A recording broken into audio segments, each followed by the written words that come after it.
What's up, football fans? So nice to see you yet again. Back here on another beautiful night. It's the kid. You know who it is. I'll introduce him anyway.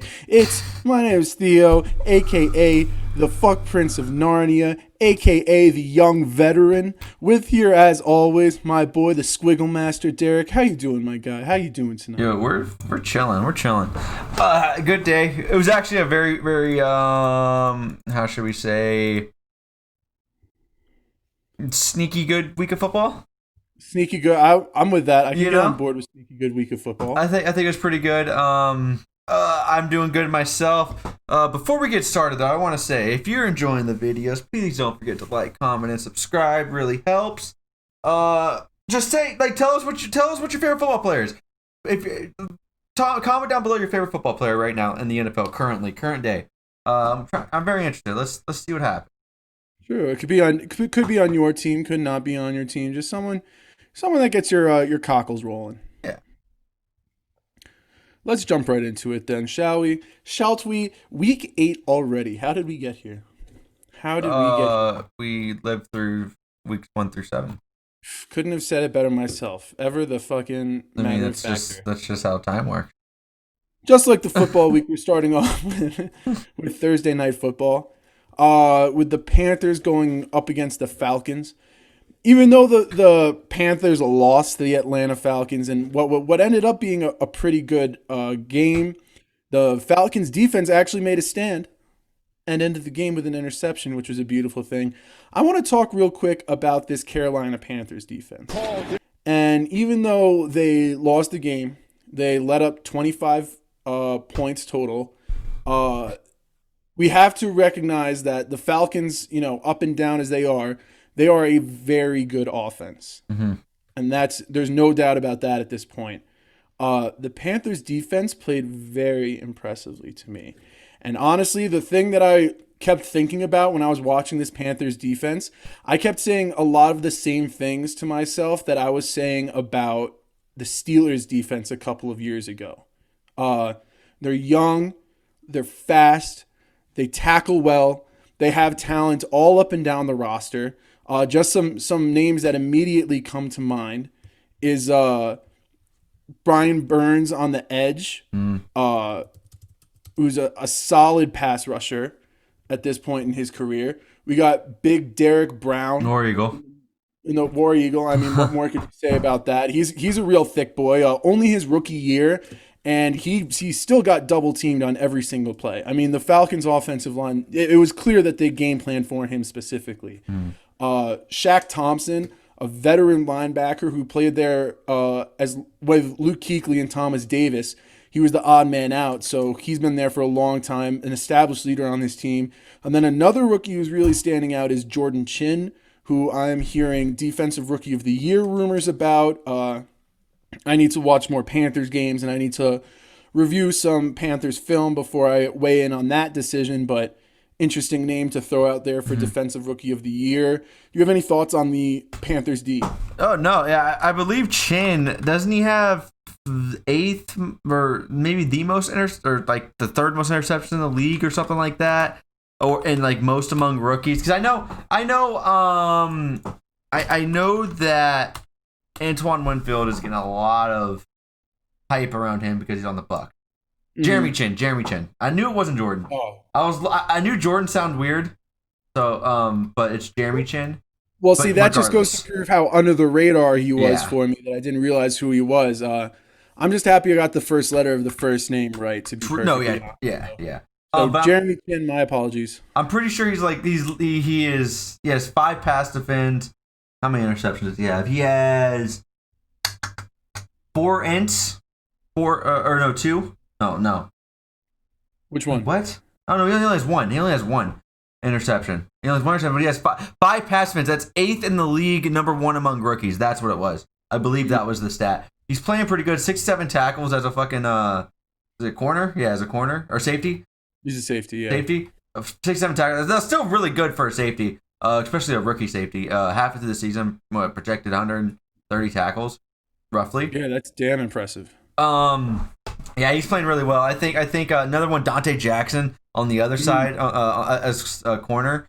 He's pretty fast. He's really fucking fast. Yeah. He's pretty good. He's pretty decent coverage. I think their defense is pretty good. It's one of those teams that like they're in the AFC South or the NFC South, so they're not going to get the most recognition for obvious reasons with the Saints and Bucks. And I mean, and honestly, the Falcons. The Falcons are getting more recognition than the Panthers. Maybe it's not good recognition, but it's recognition. Absolutely. Well, that's kind of what reminded me about the Steelers is that people are talking about the Steelers defense just in terms of their potential and their youth. And then obviously we're seeing this year what the Steelers defense can do. I mean, they're probably top to bottom the most lights out team in the league, thanks especially to their defense. Dude, Mika Fitzpatrick completed that defense. I think once he came to that team, I think that's what they needed. And I just wanted to say that real quick. No, that's an absolutely valid point. So I'm wondering what steps the Panthers defense needs to take to get to the point where they're on the current Steelers level.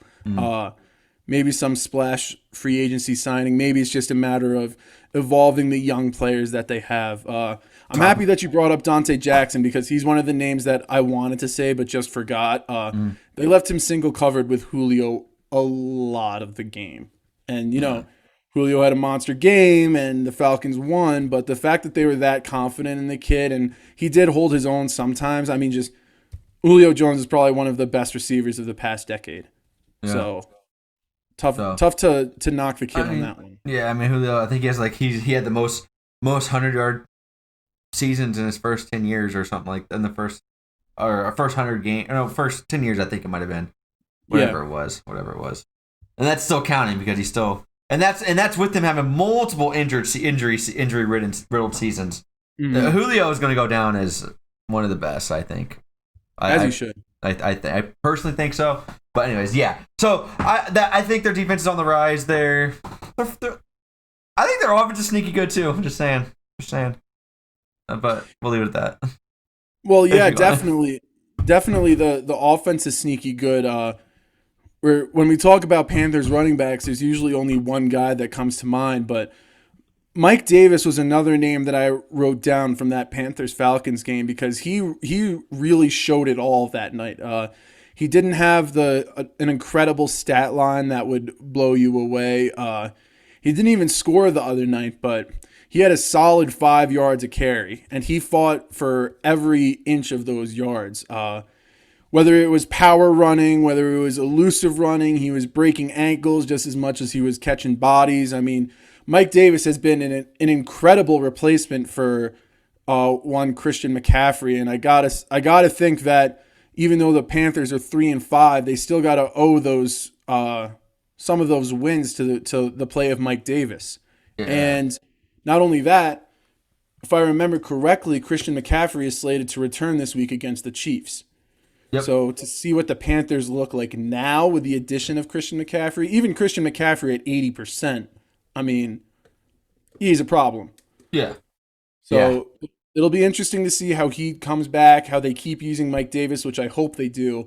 We spoke a lot about the use of multiple backs in the backfield and not just running one guy into the ground. Yeah. I think it's good. Yeah, Mike Davis earned every bit of those yards Thursday night. Mm-hmm. I think it was a hard fought game by him, and then, well, we'll see what happens. Yeah, that'll be one to watch. I think Panthers Chiefs on Sunday. Mm-hmm. Speaking of running backs who are earning their yards, we got to talk about Colts running back Nyheim Hines. I mean, I'm not sure if he's the lead dog or if he's just the presumed lead dog, but Jonathan Taylor did not have a good Michael game mentioned it. The Aaron Rodgers to Devontae Adams even this against year Detroit. has been deadly. I mean, they're a team who gives up a lot of rushing yards, but he was not doing well, so they turned to Jordan Wilkins. And Nyheim Hines was not effective on the ground. He had 5 rushes for 8 yards, so that was piss poor. But he ended up having 3 catches for 54 yards and 2 touchdowns. Not only did he have an excellent touchdown celebration at each of the end of his 2 touchdowns, he did some kind of, I mean, I'm no gymnast. I don't pretend to be a gymnast, but he did some like double half tuck twirl backflip. something along those lines. And I mean that was just as impressive as his touchdown. And that first receiving touchdown he had, I mean, that was one of the best single effort offensive plays that I've seen all year. It was a bad throw. He reached out and he got it. He made 3 guys miss along the sidelines, a skeet, skirt, a spin, everything that you'd want to see from a ball carrier. And then he does that double, triple sow cow and sticks the landing at the end. Very impressed by the play of Nyheim Hines. I'm hoping that keeps up. That'd be an interesting matchup to see against the Ravens defense. Yeah. No, yeah, I think that was I think the reason why Nyheim Hines came in a lot more, and so was Jordan Wilkins, is because Jonathan Taylor has a hamstring injury, I believe, or a quad injury. He's questionable. He's not like out or anything. Like, he's probably still gonna be playing. But I think with that injury, they're gonna split a lot of the carries and stuff because they don't want to get their rookie injured even more. It's just gonna be another committee backfield. But yeah, he played really well. He did the most of what he could. Just can't run the ball worth shit. It's about what I got. But yeah, his little hootenanny spinel, whatever you want to fucking call it. Fucking, I thought he was gonna fucking fuck some shit up, but congrats. No, he had a good day. I mean, he had a great day. We gotta hope that continues. Bro, let's talk about Dolphins defense. Let's see. That was insane. Please do. And I'm going to let you take the reins on this one. I know the Dolphins have been a little bit of I mean, they're your sleeper team, so go ahead and take this one. I mean, when you're going in and you're going against a Los Angeles Rams team, NFC fucking West, you know they fucking mean business. It's really, really interesting. Like I said, it's very hard to lose when you score on all facets of the game. The Dolphins scored the first punt return of the season with Jakeem Grant, our boy. Or Jakeem. I mean, me and you have a special bond with Jakeem Grant. He was our star in Madden 2017. Was it 2017? In our franchise, he was our warrior. So Jakeem Grant scored what was 47. I forgot his name, but he had a pick six. I forgot his name. Whatever his name was, yeah. So and then Tua scored like when you score in all facets. Then we had a sexy pick. We'll talk about that. Eric Rowe with the pick. It was a sloppy game by the Rams, but it showed. It proves that the Dolphins, they're not real. Like you can't say they're like they mean real business or they're like Super Bowl contenders, but they're a team that you can't fuck up with because they'll capitalize on your fuck ups, and they've proven that for a couple weeks now. They've had some really good wins, solid wins over the past few weeks, and yeah, Tua didn't look great. I'm not gonna say Tua won the game because he didn't by any stretch. It was definitely ridden by the Dolphins defense. Yeah, it was definitely a win for the defense and special teams. I totally agree with everything you said. I just want to piggyback by reading Jared Goff's stats from the Dolphins game. And first off, when your quarterback puts it up 61 times in a game and he only has a passer rating of 65, you're going to have a hard time winning the game. Something went wrong.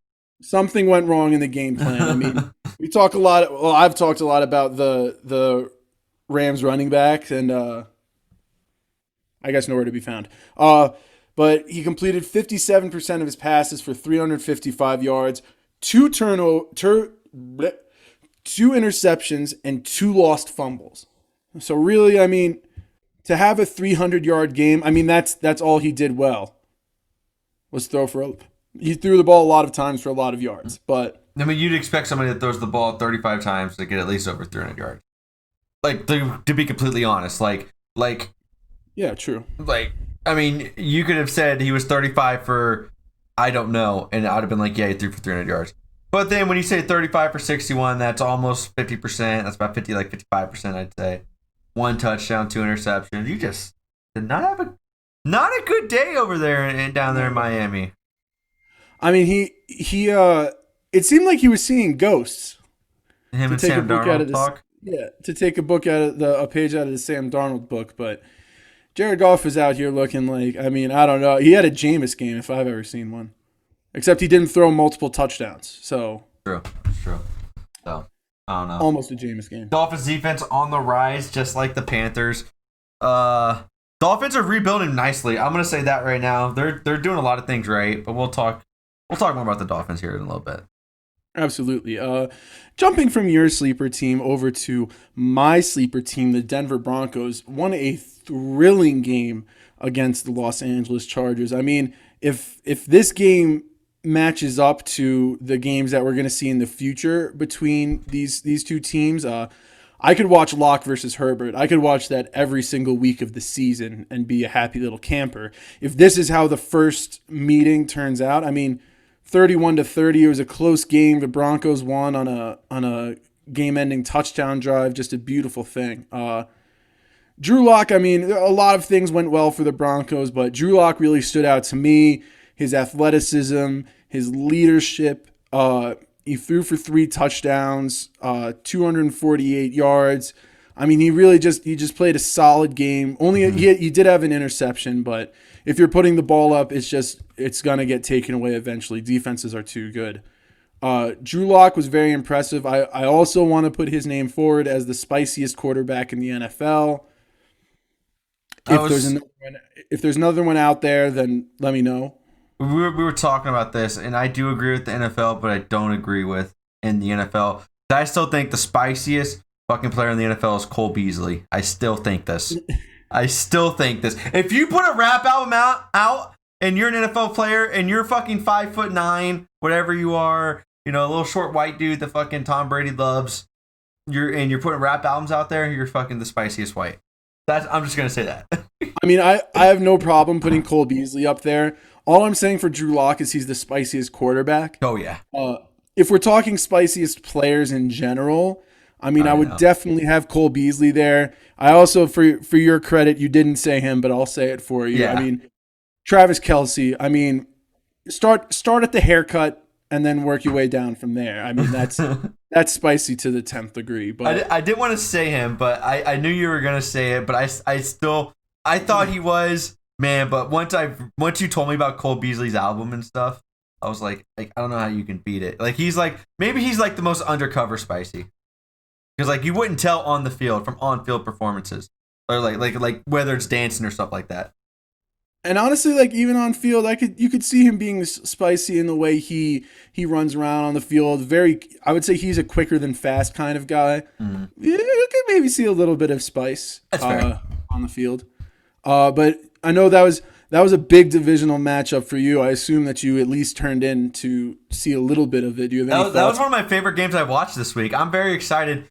I mean, from what it looks like, Derek Carr might be the odd man out of this division.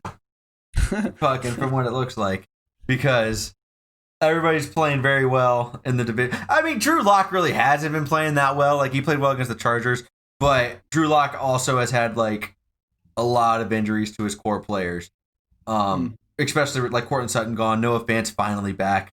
Like so, Drew Lock was injured himself. So we'll see. It was a really fun game to watch. I really enjoyed it. I'm excited to see what they come. I mean, so far, any game Justin Herbert plays in is going to be a thriller. I'm going to say that now. I'm comfortable with that. I'm also interestingly comfortable with you saying that Derek Carr is the odd man out. I'm kind of tickled by that, and I'm kind of into it. I just want to put out there, Chiefs beat the Chargers. And the Chiefs beat the Broncos. I know. The Chiefs didn't beat the Raiders. I know. It happens. That will be the divisional matchup to watch, to my knowledge, so far this year. Yeah, I mean, I would be worried about the Raiders. Divisional rematch to watch is what I meant to say. I would be worried about the Raiders, but the Raiders just don't scare me. I mean, personally, you've been using the term "fake good" with the Raiders, and I could maybe see that. I mean, they're 4-3, and they have more points against them than points for. We actually have given up. Let me look at this right now. Let's go to the next topic. Go to the next topic. Let's fucking let's get this shit going. And I'm gonna do some little research, and I want you to hear some shit. Oh my. Sure. So the next topic is very easy for me. I mean, there's not a lot of opinions that can be taken out of place here, to be honest. The 49ers Seahawks game. I mean, I'm not going to go into how Russ is the MVP because he is. I lost you. I can't hear you, Theo. Maybe it's my headset. Maybe my shit died. What about now? Keep talking. All right, well, hopefully this is being caught. The 49ers Seahawks game, I don't need to go into how Russell Wilson is the MVP because, like we've said, he is. We don't need to go into how the 49ers are regressing because, well, they are. Jimmy Garoppolo and George Kittle leaving the game hurt. I mean, that's just a sign of things to come and things the way they have been for the 49ers. I do want to talk about one player on the 49ers. I'm talking about backup tight end Ross Dwelly. Now, this is a podcast. This is an environment where we talk about sharing the love to the big men of the NFL. And Ross Dwelly is that, weighing in at 6'5", 240 pounds. He caught his first touchdown of the season. It was a 16-yard touchdown from, I believe, Nick Mullins towards the end of the game, so it didn't really matter. But when Ross Dwelly scored, they did not say, touchdown Ross Dwelly. They did not even say, touchdown 49ers, Ross Dwelly in the end zone. What they said was, they had the audacity to say, touchdown to the backup tight end. They did not even see this. They did not even say the man's name, which is incredibly disrespectful, especially because he made a very athletic play. 16 yards, that's not a walk-in touchdown. That means he ran a route or he had run after catch. That's what that says to you. So Ross Dwelly, I'd be highly surprised if you watch this, but just love to you, my guy. Good on you for, backing up George Kittle, the best tight end in the league, and getting some shine for yourself, and scoring the touchdown. Just saying, Ross Dwelly touchdown. I see you, big man. I see you. Let's fucking move on. Tired of this shit. I'm NFC least. Yeah, speaking of shit that I'm tired of, this Sunday night football game between the Cowboys and the Eagles absolutely fucking sucked. Such a bad football game. I mean, like you said, a sneaky good week of football, some good games, good performances here, and then was completely ruined by this slapdick affair by two teams who shouldn't be even allowed to touch a football this season. I mean, we talk about the Cowboys. The Cowboys have problems top to bottom. I mean, we could talk about the injuries, but everybody has injuries. Ben DiNucci looked okay. And I truly mean like the okayest form of okay. I would not say good. He looked okay. Carson Wentz, hold on. Go ahead. Once again, we're talking about this game right now, Eagles versus Cowboys, but let's say Carson Wentz versus Ben DiNucci, and Carson Wentz almost let Ben DiNucci outperform him. I would say, if you look at pure stat lines, you could probably say that Carson Wentz did get outperformed by Ben DiNucci.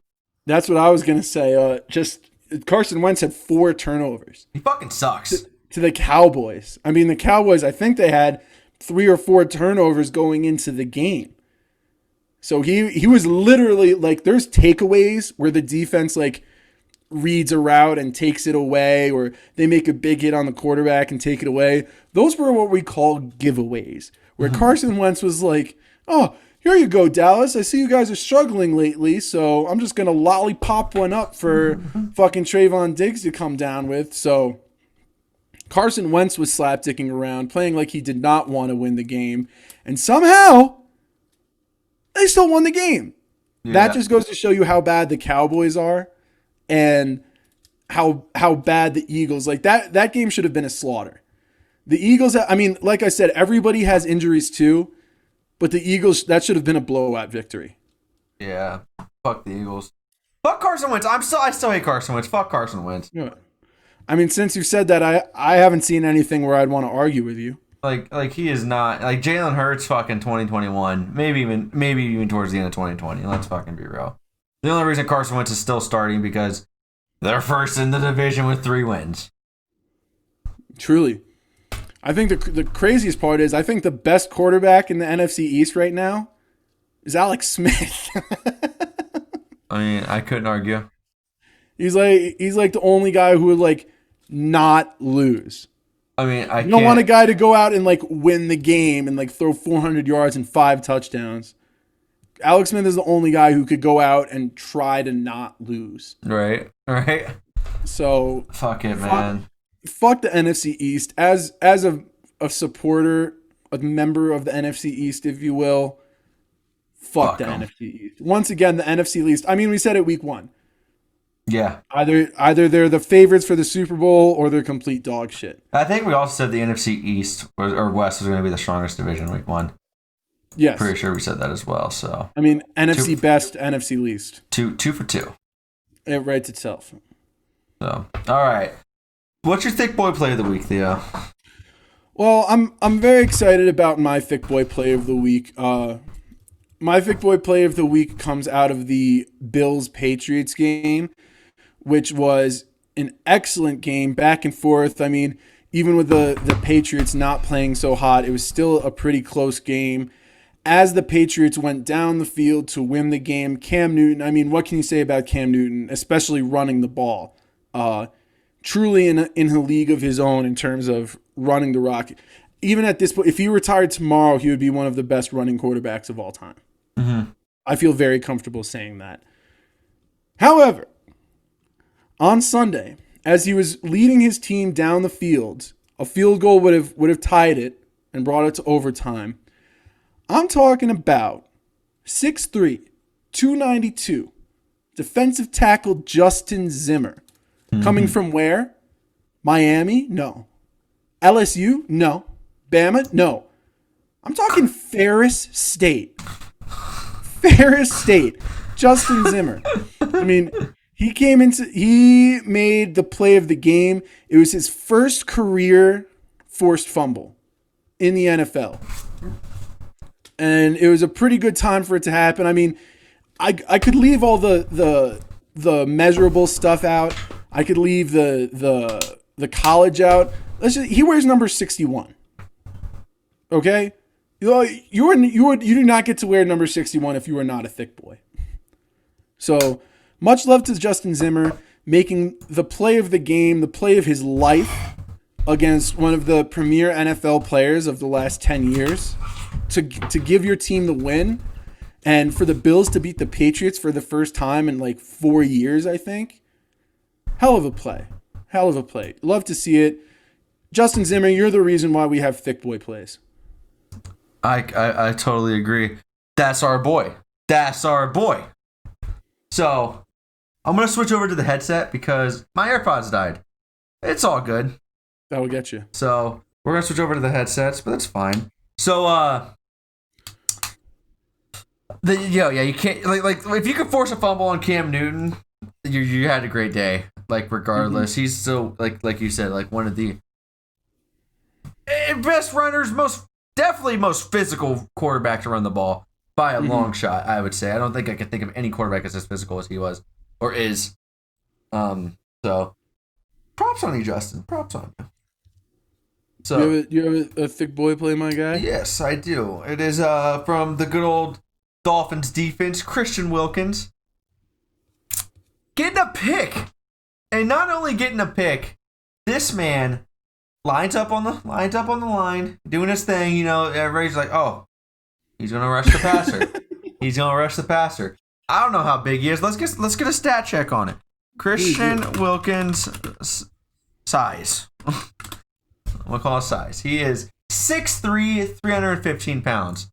So you're like, oh yeah, this motherfucker's definitely he's going after the quarterback. He's trying to kill Jared Goff. And this motherfucker drops back in coverage. Drops back, zone, spies, whatever. He has that middle zone in the field. you have Cooper Kupp coming in, and he does a little fucking inside hitch route. It's like a hitch route. Stops. You fucking Jared Goff are blind as shit. You don't see big body 315, 6 coming at you fast and heavy, and he picks off Jared Goff going to the number one receiver, Cooper Kupp. Not even Cooper Kupp. That's Cup or Coop. Now that I think about it. So, Christian Wilkins getting the pick, getting his first pick of his career, not only on a tip pass, but in coverage, making the most of what you can. I mean, obviously an excellent thick boy plan. I mean, I don't want to like expose the Dolphins' game plan or anything, but could we perhaps see number 64 move to inside linebacker, playing some zone coverage, stopping the run? Probably will. I would only think that I would only think that his stock went up, and that why couldn't you put him at middle linebacker? Just take Kyle Van Noy and make him a pass rusher. Because we know he ain't doing shit. No. Real talk. So shout out Christian Wilkins. Shout out Justin Zimmer. And I mean, to bring it back, to reiterate a point, shout out Ross Dwelly as well. That's week 8. That's week 8 for you. We went over the primetime games. We went over Sunday's best matchups. So let's dive right into week 9. Is there a particular game that you got in there, Squiggles, that you see? The best game that I'm excited to see, and it's probably it's not gonna be the best game of the week, but I am very ecstatic to see Cardinals Dolphins 2018 Orange Bowl rematch, Oklahoma versus Alabama, Kyler versus Tua, and we all know how that went. We all know Tua got the dub. But Kyler didn't have DeAndre Hopkins. But he did have CeeDee Lamb, who was probably not one of the best. I'm not going to say one of the best. One of the best recent receivers in the FBS. Yeah. Probably not the best of all time, but I would say he's one of the best recent receivers coming out of the FBS. Especially last year. Yeah. Like if you just say last year alone, for sure. Yeah. He's been doing this his whole fucking career at Oklahoma. So I'm very excited. Cardinals versus Dolphins. That stout Dolphins D. Cardinals are clicking. DeAndre Hopkins seems like he's getting the ball every time. And you can't stop him. You can't stop DeAndre Hopkins when the ball's coming to him. And another person you can't stop. Not DeAndre Hopkins. Not DeAndre Hopkins. I guess, yeah. We'll go with it. And then we have fucking Mr. Undroppable Larry Fitzgerald. Like that motherfucker, like he definitely ain't dropping the ball. It's just gonna be a great game all around. Dolphins have a great matchup. Can they beat the Cardinals? If they do, look out, Bills. Look out, Bills. That's all I gotta say. Dolphins might be winning the AFC fucking West or AFC East. Like I shit you not. Like if the Dolphins can beat the Cardinals, I think they could. Because the Bucks the Bills just look like shit. To be completely honest, over these past couple of weeks, they've not looked well. Interesting, yeah. MVP candidate Josh Allen that's died down quite spectacularly, wouldn't you say? MVP candidate Josh Allen, fuck. Yeah. Fuck. I don't think I was really thinking it. Like you know how I felt about Josh Allen. I told you like that motherfucker can't throw an accurate ball to save his life. He had an anomaly of a 5-game stretch, and then he came back down to earth. So it happens. Yeah. What about you? What game gets your cockles going? I mean, there's a couple of games that are really doing it for me, to be honest. We're going to talk about some of them here in a second. But the game that really intrigues me right now is Colts-Ravens. And, you know, history tells me I should pick the Ravens. I mean, Lamar Jackson is Lamar Jackson. The Ravens' defense is really good. Everything's telling me to pick the Ravens, but for some reason, just looking at the Colts, especially recently with their defense, the way that their offense, I think their offense is really putting it together lately. I really think this would be an excellent upset victory for the Colts to go and smack the Ravens. I think it would be tasty to watch. Lamar Jackson did not play well at all against the Steelers. I mean, he had 2 picks, 3 fumbles, 2 of which he lost. And the next week, he goes up against the defense that's number 1 against the quarterback. I'm just saying. I know what you're going to say. I'm just saying. Lamar Jackson still hasn't proven once that you can rely on him in the big games. That you can rely on him to throw the ball. Yeah, we know he can run the ball. Like, no one's disputing that he's the best fucking running quarterback in the league. He might be the best running back in the league. Who fucking knows? Like, no, I'm serious though. Like. But the thing is like, you're a quarterback. You need to we need you. The reason why Russell Wilson, Roethlisberger, Mahomes, like all these other big names, fucking Jared Goff, I don't fucking know. Like the people, like they make their names off of throwing the ball, and you make your names off running it. But when running doesn't work, what happens? You throw fucking 2 picks. You fumble 3 times. Whatever it may be. Like, figure it out. I was rooting for you last week, Lamar. Mainly because I wanted the Chiefs to get closer. But I don't think I'm with you. I think the Colts come out and beat the Ravens. I think it's going to be a hard-fought game, very low scoring. But I think the Colts beat the Ravens. I mean, I'm not saying that I'm picking the Colts to beat the Ravens, because just as easily as this could be a close game, I think this could be a Ravens blowout. I don't see this being a Colts blowout.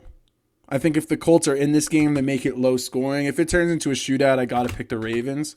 But still, I have a hard time picking this game just in general to see where it goes. Just looking at Lamar Jackson's stats real quick. Last year, he threw 36 touchdowns and only had 6 interceptions. Already this year, he has 4 interceptions. And he's only thrown 12 touchdowns to match that.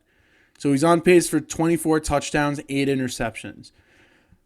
If you ask me, that is not reigning MVP. I don't care how many rush yards he has. Compare that. I'm gonna compare it to Mahomes because I know the stat off the top of my head. Who was the MVP before Lamar Jackson? 21 touchdowns and 1 interception. With the most, I believe it's the most or the second most passing yards in the league.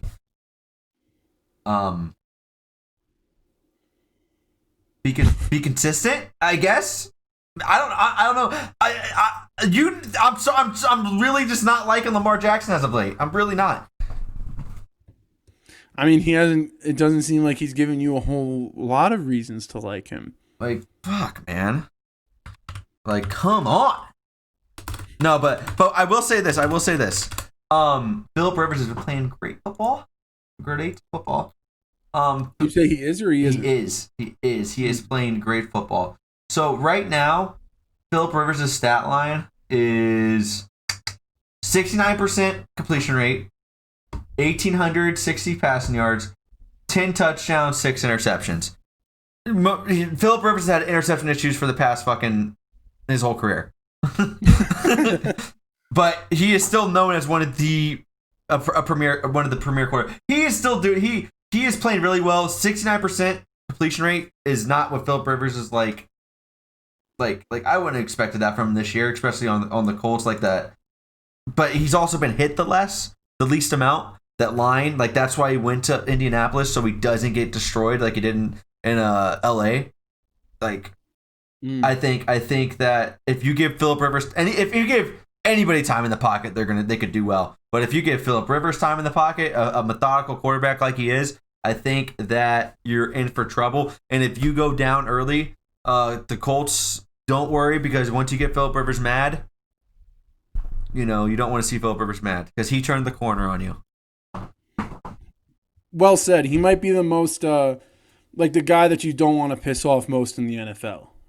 Yeah, I mean, angry Philip Rivers. That's a dangerous Philip Rivers. No, did you see that video though on Instagram that Philip Rivers when the Colts were playing the Bears? Was he talking shit? He was talking shit. He was talking shit. He said it was to Roquan Smith, and it was like right before the end of the quarter or 2-minute warning. He yelled at Roquan Smith. He was like, "He turned the corner on you," and just like he just kept doing Philip Rivers shit. Philip Rivers talked all that shit. It was the funniest. Like if look it up, you'll get a fucking crack out of it. Like, Oh, I bet. it was funny. So yeah, it's gonna be a good game. I think it's gonna be close. I think Colts could win it. We'll win it. I think we'll win it. I'm gonna keep my thoughts on that. Another game I like is Bears Titans. Both teams have been struggling, I would say, for the past couple weeks. Titans, I think they're pretty sure they got the win last week, but it wasn't the best. The Titans haven't been looking great. Ever since the Titans played after the Houston game, they kind of they lost to the Steelers. Yeah, they almost came back. I get that, but I don't know. I think it's both these teams need to win to get back on track. Titans need to win. Titans by far need to win if they want to stay relevant in this number one seed conversation. For the AFC, the Bears need to win so they can get a win. Because they really need they need a good quality win. I don't think they've had one yet this season, and I think this could be the quality win they're looking for. Yeah, the Titans lost to the Bengals last week.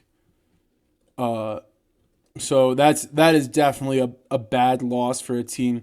I mean, losing to the Steelers, that's understandable. I mean, that's what it was. Yeah. Sorry, I was looking at the wrong week. So yeah, you're right. It was Steelers. Then I think I said the Steelers, but I forgot about the Bengals because fucking go knows. Can't be mad at it. No worries. I'm also looking at Broncos Falcons this week. I think it's proven that every game the Falcons play is going to be a shootout.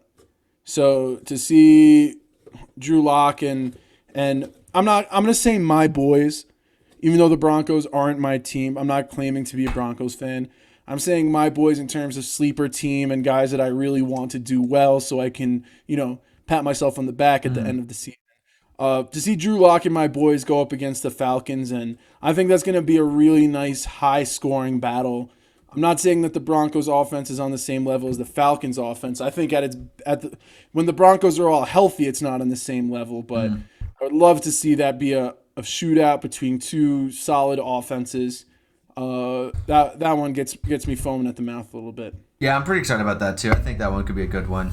I'm also excited. You put Panthers Chiefs in the return of the Mac. What enticed me on this?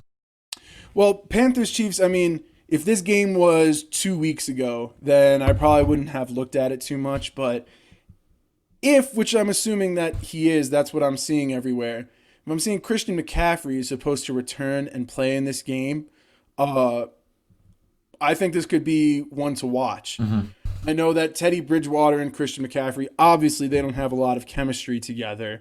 So that's going to lessen his impact a little bit. And, I mean, obviously I still pick the Chiefs to win this one. Mm-hmm. But I think the Panthers are going to be an interesting kind of fight for the Chiefs.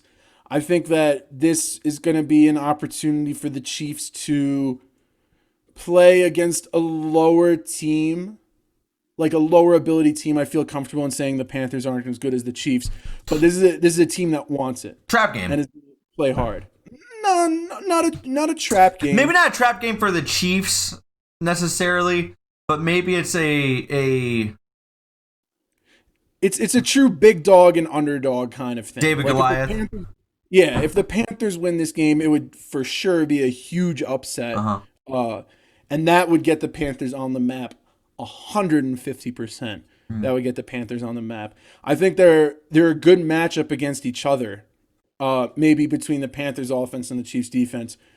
I just can't pick against this fucking Chiefs offense, man. I don't think there might not be a defense in history that could stop that offense. So yeah, right now, back to what we were going to talk about when we were talking about the Raiders. I just wanted to point this out. No, because I was waiting for this part to go to talk about it. Go ahead. Right now, the Chiefs are the highest scoring team in the NFL. They've scored the most points, 253. The Seattle's number 2, right? But the interesting thing is that what you're not noticing is that the Chiefs defense has given up the 6th least amount of points in the league. They've only given up 152 points, and only 5 teams with Steelers, Ravens, Colts. Dolphins have given up the least amount of points at 130. And Cardinals. So it's this Chiefs defense is reimagined, retamed, everything. It's really good this year. Compared to what it was. Maybe it still has struggled with the run, but our pass defense is, I think, I want to say top 5. I want to say a top 5 pass defense. Our run game's probably middle of the pack, 15, 20, maybe somewhere around there. It's a really good defense. I still think it's a this team is built to beat the Chiefs, the Panthers. Like that's what you do. You run on the Chiefs, and if anybody can run on the Chiefs, I could probably see it be Christian McCaffrey, to be completely honest. So, but that's to say that Christian McCaffrey gets I would assume he gets 100% workload that he usually gets, because I'm assuming they waited out because it's been longer than 3 weeks. They wanted to make sure he was ready. So I'm assuming he's 100%. So we'll see. I don't think the Chiefs will lose, but I don't see the Panthers going down easy. Well said. I totally agree. So I'll let you take the reins on this one. On paper, in terms of storylines and everything, this is the game of the week. Yeah. I don't think there's any doubt. Go ahead there. Yeah, so Saints-Bucks. So this is very interesting, considering that we have a new old face in the league coming back, being eligible to play in Antonio Brown. So very, very interesting to say. I'm not sure if Michael Thomas is playing. I'm looking right now. It says Thomas was back on the practice field Wednesday. Today's Thursday. He was limited in practice. They're projecting him to play. Okay. So I feel like it's, what's Antonio Brown gonna do? This is just a sneak peek of Antonio Brown. I think like obviously, like, this is his first week. I mean, if we know anything about Tom Brady and what he did with the Patriots, I guarantee you he's had a playbook for the past 3 weeks. I can probably almost guarantee you that Antonio Brown knew he was going to the Bucks 3 weeks ago, and he already had a playbook. He's living with Tom Brady, for fucking Christ's sakes. How can that not be a king? He knows more than what he should know, being on the team for a week. Just saying. So he may be more involved. Chris Godwin, I'm not sure if he's available. That's very interesting if he is. I'm assuming he is, but I'm not sure. If Chris Godwin's available, Tom Brady's going to be insane. I think it's going to be a really good game in Tampa Bay. If they have no Michael Thomas, it's going to be really hard for me to go against the Saints or the Bucks, to be completely honest, because they do have Emmanuel Sanders. Emmanuel Sanders is back, but man, it's going to be really hard to go against the Bucks if Chris Godwin's there and Michael Thomas doesn't play. Because we saw last week they struggled with that Chris Godwin against the Giants. They were not. They almost lost to the Giants. That could be because Tom Brady's kryptonite may not be Eli Manning, but it may be the Giants. Who knows? So, I don't know. That's all I got. Well, so I mean, I totally agree with you. I think Michael Thomas and Antonio Brown are the big focuses to look at coming into this game. I think that Alvin Kamara is not going to be able to dick around and do what he's been doing the past couple weeks. I think the Buccaneers know to be ready for him. They're not so much concerned about the Saints wide receivers. Even Emmanuel Sanders they're not concerned about, especially if there's no Michael Thomas. They're just going to be playing to Kamara all night because that's what they fucking did last week. Every third down, all you had to do was guard Alvin Kamara. That's all you had to do, because that was the only person that got the ball. And you know what it was? It was a fucking screen pass, and they saw it every time. Everybody knew Alvin Kamara was going to get that was the worst play calling that I've seen on third down from the Saints. I'm going to say the Saints because you've seen worse, but the Saints aren't known for fucking being dipshits like that. Yeah, speaking of the Saints, like Drew Brees, he's still good. He's still a good field manager. You still trust him every time he goes out there to make the right play, but his arm strength, his accuracy down the field just is clearly not what it used to be. So those checkdowns to the running back, that's going to be the bread and butter of the Saints offense. I think even when Michael Thomas comes out, he's still going to catch his cute little slants, but it's really going to be Alvin Kamara who's the centerpiece of the Saints offense. Yeah. And the Bucs aren't going to play that shit. The Bucs defense has really surprised me this year. Happily surprised to see it. I mean, Devin White is my IDP, and I love it. Ryan Suckup is my kicker, and I love it. So Easy peasy. Easy peasy. What's your burn take, Theo? So my burn take, we spent quite a bit of time talking about this Dolphins-Rams game. I mean, I feel comfortable saying it was the upset of the week. It may be a contender for upset of the year. Even with their performance, the Rams are still a good football team. I don't care what anybody says. Jared Goff has a bad week. Everybody has a bad week. Whatever. My burn take comes on the Dolphins side of the ball. You mentioned it really quickly before, that Tua Tagovailoa, as nice as it is to see his debut, and he got a dub in his debut, he did not win that game. Quite simply. My burnt take is the benching of Ryan Fitzpatrick. Yeah, I mean, I'm just gonna let that settle in for a second. I think that Ryan Fitzpatrick played as good or better, would have played as good or better than Tua, no doubt.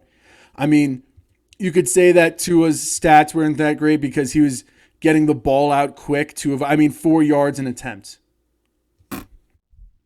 4 passing yards an attempt. So look like Drew Brees out there. Could damn well be Drew Brees. I mean, look at Tua already getting Drew Brees comparisons. Well, I'm not on Tua right now. I'm not talking about Tua. I'm talking about Ryan Fitzmagic.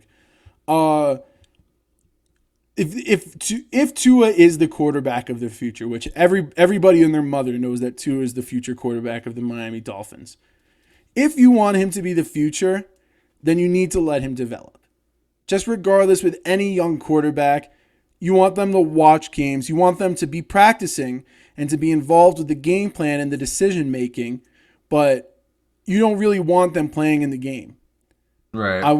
Let's look at Patrick Mahomes. I mean, obviously he's a good player, great player, and he does a lot of this stuff because of the offense that he's with, but you'll never be able to convince me that part of what he does isn't because he sat for a full year behind one of the greatest field general quarterbacks that we have ever seen in this game.